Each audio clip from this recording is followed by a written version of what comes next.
แบบคันคนเบิ่งอยู่นอกจังซี่เขาเจ้าสิเห็นเบิดแม่นบ่อ๋อของเจ้านะอยากให้มองบันไดย่างไอ้ที่ขึ้นนะให้ปิดเด้อแม่นให้ใช้ทุกติ่งแต่มองเดียวคือส่วนทางนี้โดยแล้วก็ใส่บอลด้วยเดียวและทางมองเขาย่างแจ็คเข้าไปฮะแม่นอ๋อโอเคเข้าใจละเข้าใจละโดยให้ว่าง่ายๆก็ให้ปะมองบันไดนะประมาณเอาเจาะซ้ำนี่เนาะโดยที่เรือนี่ก็ย่างเข้าไปพุ่นน่ะคือแบบว่าปิดไปเลยแม่นข้างว่าง่ายๆก็ข้างฟ้าข้างเสาข้างบันไดที่เฮาขึ้นนี่ปิดเนาะ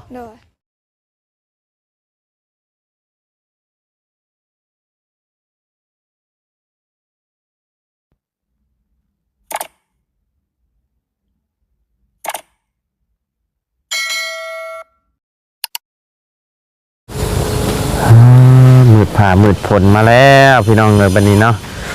เอาทักทายกับสบายดีเด้อเนาะพ่อแม่พี่น้อง FC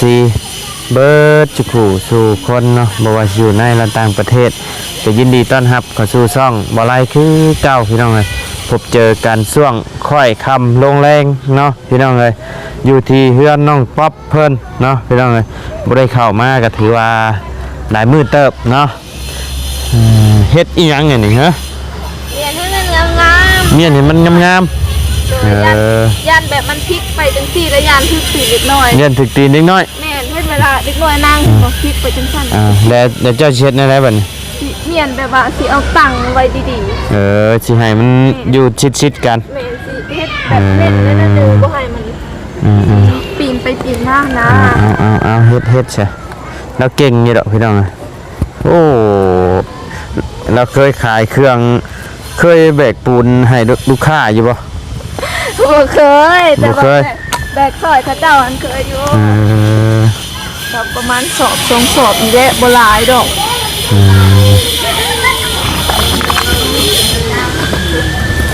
เจ้าจะเคยเห็นข่อยว่าจะเฮ็ดเบียกอยู่หั่นตะกี้อาจสิเคยแต่ว่าคนหลายก็อาจบ่จื้อบ่แล้วข่อยเคยมาส่งปูนนะแม่นบ่แม่นตะกี้ข่อยยังบ่อยู่เจ้ายังบ่อยู่บ่มาว่าจะอยู่ได้จักปีแล้วโรงงานประมาณใกล้สิฮอด2 ปีนี่ล่ะ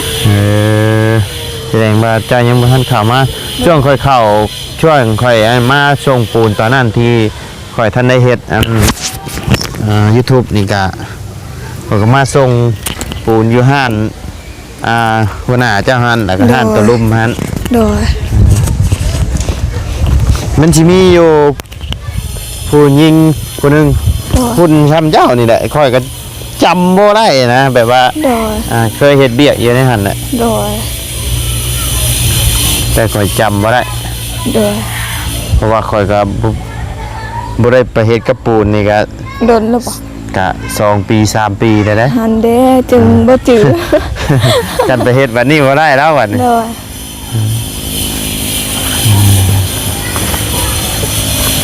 ยได้มือได้เพิ่นสั่งไม้สั่งตอกมาให้บ่ฮู้คือกันจักมือใดบ่ฮู้คือกันเนาะโดย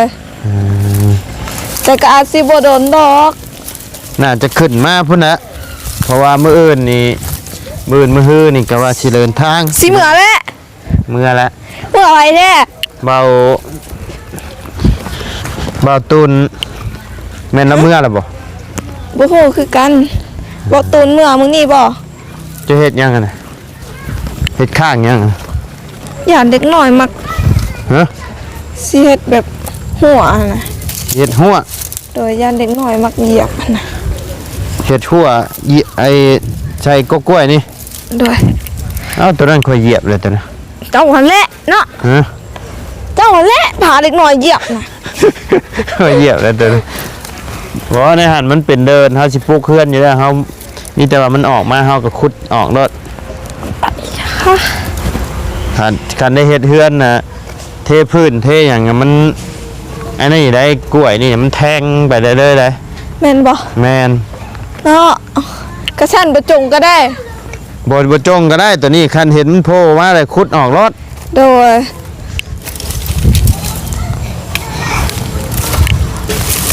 ก็เลยว่าเฮ็ดหัวเอาจังเฮ็ดหัวไอ้กล้วยเพราะว่า เด็กน้อยหันมาเกียบแล้วก็เวลาจุอ้ายขับรถมาจุอ้ายบ่ฮู้เห็นแล้วยันจุอ้ายเหยียบเลยป้องกันไว้ก่อน เพิ่นนี่โตนเครื่องปลูกเพิ่นพี่น้องนะ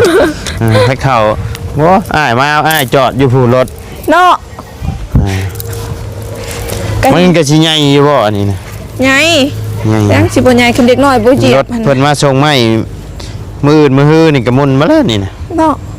เขาสิบอกว่าค่อยๆเด้อแบบให้เพิ่นเห็นแล้วเพิ่นจึงบ่เหยียบเด้ น้อย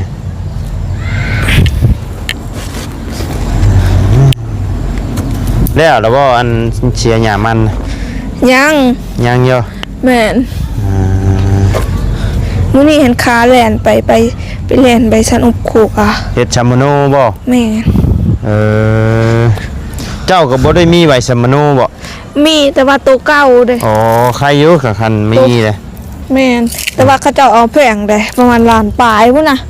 ร้านตายพวก โดยแต่ว่าเฮาบ่แม่นเฮาเดินทางนะบ่าวเดินทางราคากินน้ำแม่พอดีเป็น2ล้านเพราะว่า2มื้อหันมื้อนี้ก็ยังอีกมื้อนึงสิไปเอาแต่ว่าถ้าเบิดมื้อนี้นะนาบ่าวค่อยไปตั้งแต่เช้าก็ยังบ่มาเฮือนเทื่อมื้อ เดี๋ยวนี้ยังบ่ทันมาบ่เดี๋ยวนี้ โดย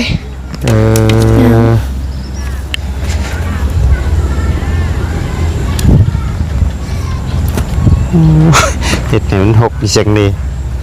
บ่ฮกเนาะ หาหัวสิไข่มาปลูกใช่ปั๊บ กลัวสิไข่บ่ทันเด้เฮาปลูกเรียบร้อย ปลู แล้ ก ว แล้วบ่หักแล้วพอเอาไว้ใส่ต้มไก่ เนี่ยอย่างนอกสิได้มาขอกินน้ำ จ้าเฮาคออันนั้นนำเบาเสียง ขอหยัง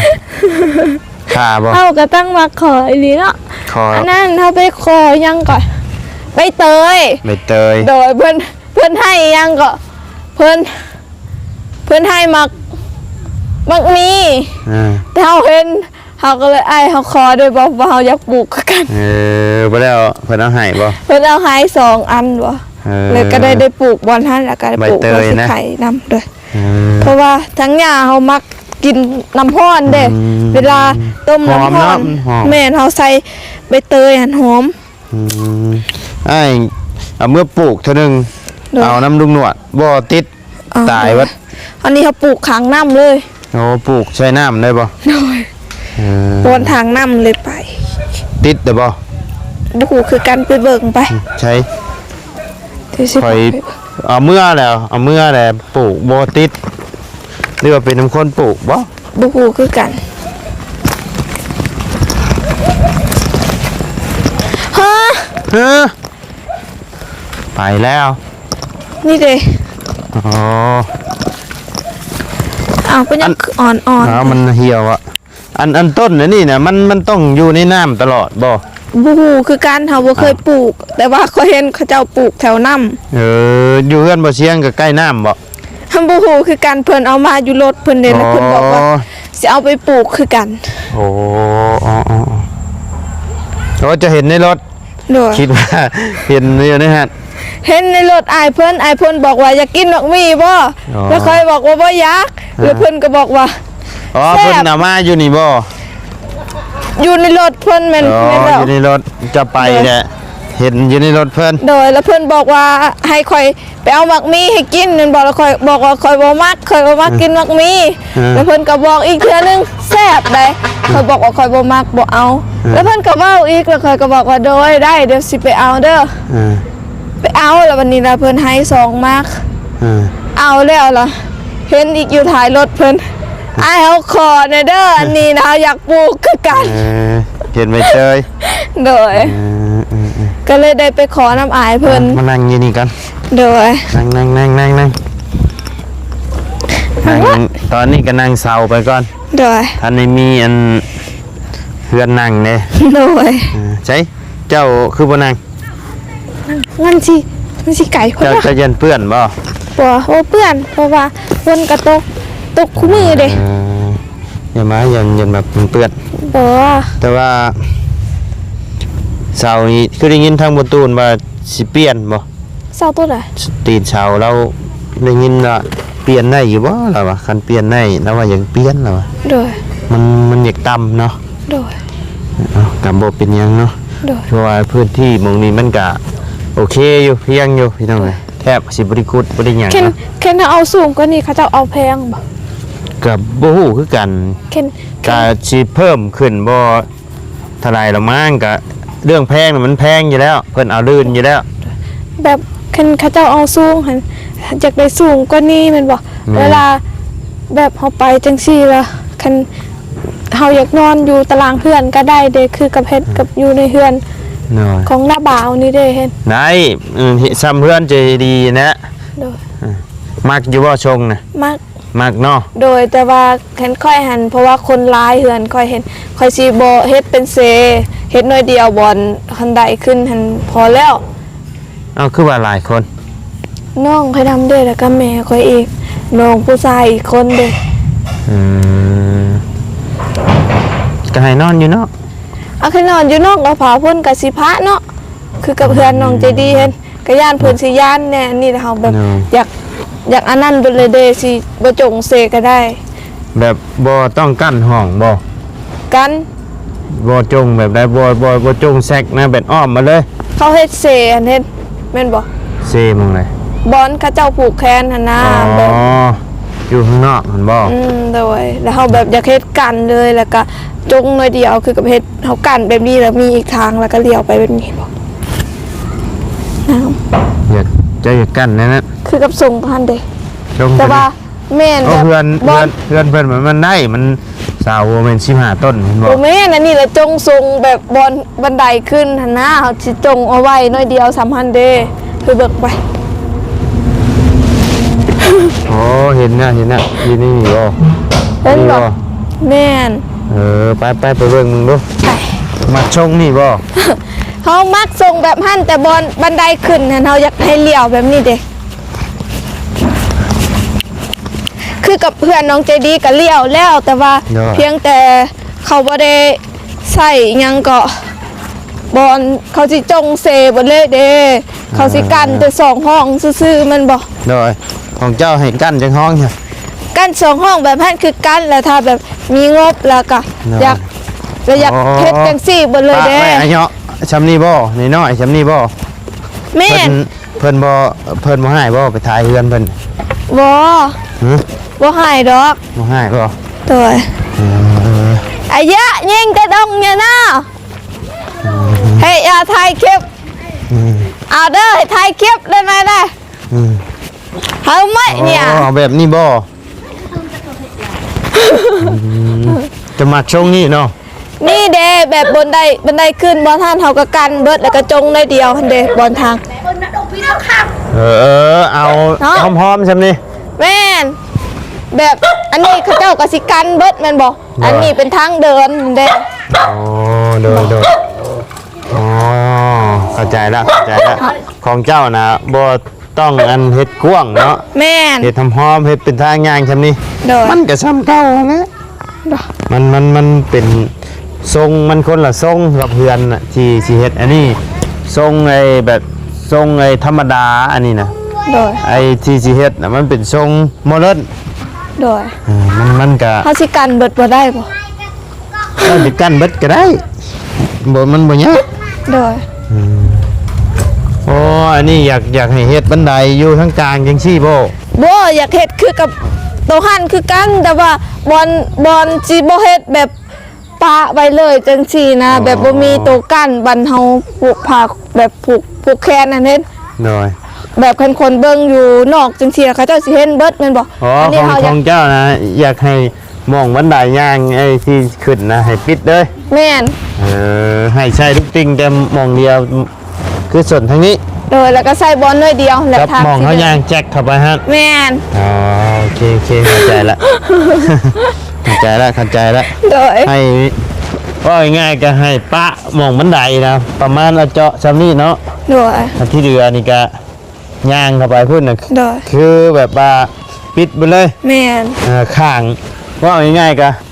ข้างฟ้าข้างเสาข้างบันไดที่เฮาขึ้นนี่ปิดเนาะ โดย คือในเฮือนเจดีย์นะแม่นบ่ โดย อ๋อ โอเคเข้าใจละ แต่ว่ายังบ่มีงบเปายังบ่ได้อันนี้ละ อัน เว้า แล้วก็คือเว้าถึงคันมีงบพอเนาะ โดย แต่ว่าตอนนี้ก็ยังบ่ทันพอเนาะ โดย แต่ก็มีมาเรื่อย โดย อีหยัง เพื่อน เหยียบระเบิดบ่ บ่แม่นเพราะว่านี่เด็ก คือกินแห้งแท้แถวนี่ นี่เห็นบ่เขา เออโอเคไปกินแห้งได้แถวนี้บ่ไหว โดย บ่แม่นป๊อปบ่มาปล่อยไว้แถว บ่แน่เนาะบ่มีห้องน้ำเด้ก็อยู่ดีเบิด เข้าอยู่นี่บ่ได้เนาะ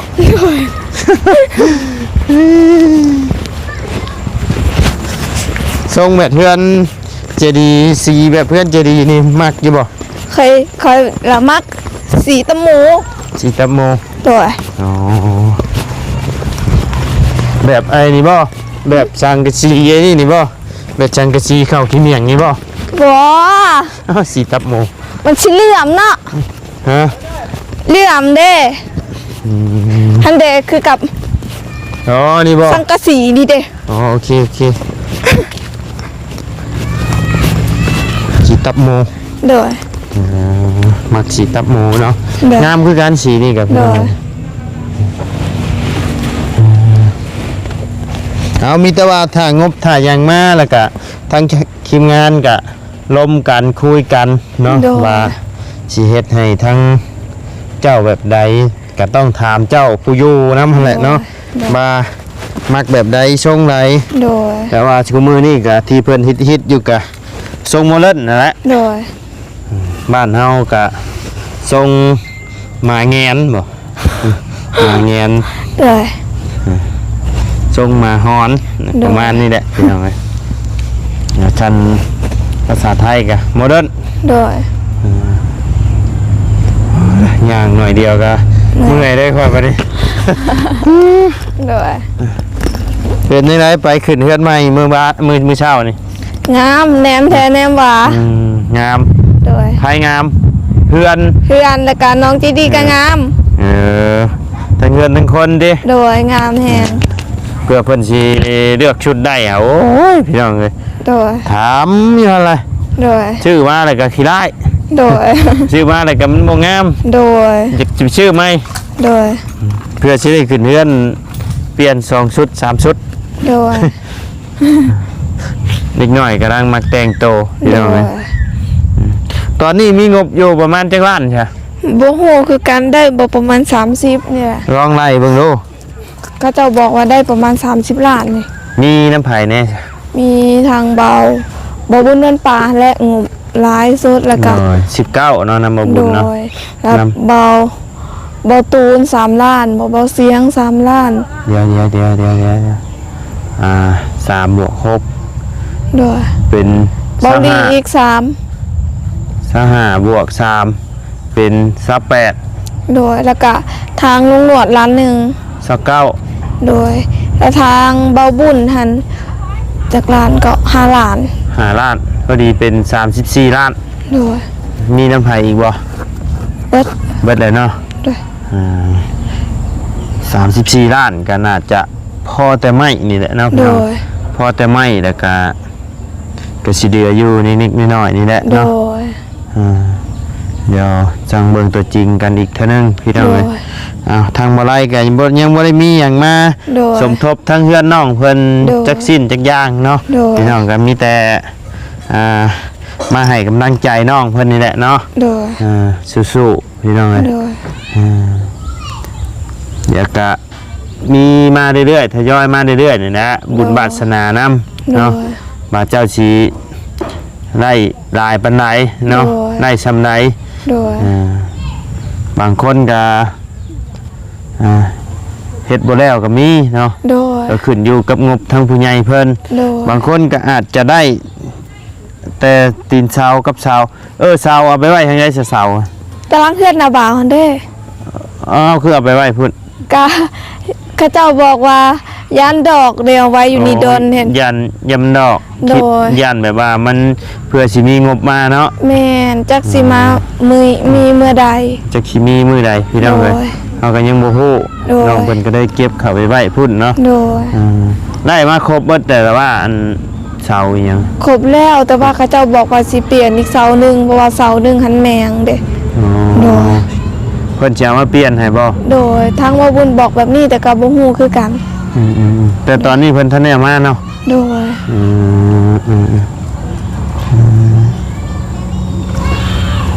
มาจากโมงเหรอแต่เฮือนน้องเจดีเพิ่น ก็อยู่หันก็บ่ฮอดชั่วโมงดอก ได้กินข้าวกินน้ำอยู่บ่ไป ได้กินอยู่ เยันมายังมาไปบ่ได้กินข้าวกินหยัง กินแล้ว กินแล้วเนาะ โดย ยันมาไปบ่ได้กินนะมา โดย กินได้เรียบร้อยเนาะ โดย ไปกับไผมื้อเช้านี่ ไปกับลุงหนวด อ๋อไปกับลุงนวด โดยลุงหนวดเขามา เพิ่น เอาโดยเพราะว่าเฮาบ่มีรถเด้ อ๋อ เดี๋ยวเขาไปนํเพิ่นโดย อ๋อลุงนวดมาถ่ายงานนี่ก็กลายไปหั่นเด้อ โดย อืม